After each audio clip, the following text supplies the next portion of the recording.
उर्दू जमात नाहम की पंजाब की जो नई किताब आई है, जो पंजाब के स्कूलों में पढ़ाई जा रही है, उसका सबक नंबर 3 अखलाक हसना। इस वीडियो में हम आपके साथ तफहीम इबारत शेयर करेंगे। एक पैराग्राफ जो दिया जाता है उसको पढ़कर उसके मुतालिक सवालों के जवाब देने हैं।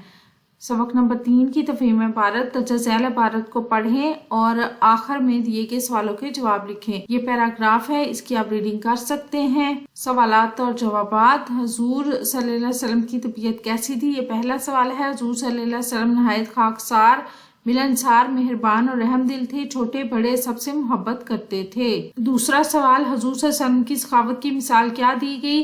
दूसरे सवाल का जवाब ये है कि एक मरतबा हुजूर सल्लल्लाहु अलैहि वसल्लम ने एक सहाबी रजी अल्लाह ताला अन्हो की शादी के मौका पर इनसे कहा कि हजरत आयशा रजी अल्लाह ताला अन्हा के पास जाकर आटे की टोकरी मांग लाओ। हालांकि उस वक्त घर में शाम के खाने के लिए कुछ भी ना था उस आटे के अलावा।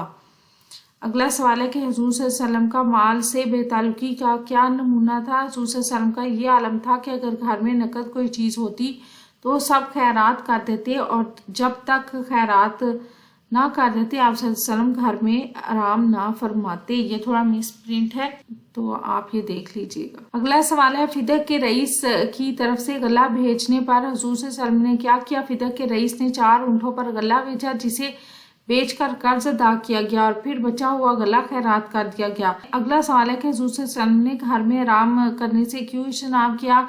इसका जवाब यह है कि हुजूर सल्लल्लाहु अलैहि वसल्लम ने कहा कि जब तक कुछ भी बचा हुआ माल रहेगा वो घर में नहीं जाएंगे, सिर्फ तब घर गए जब मालूम हुआ कि गला तकसीम हो चुका है। और आखिरी तकरीबन सवाल है कि इस इबारत का मौजू अनवान तजवीज़ करना है। तो इस इबारत का मौजू अनवान है हुजूर सल्लल्लाहु अलैहि वसल्लम की सादगी और फयाजी।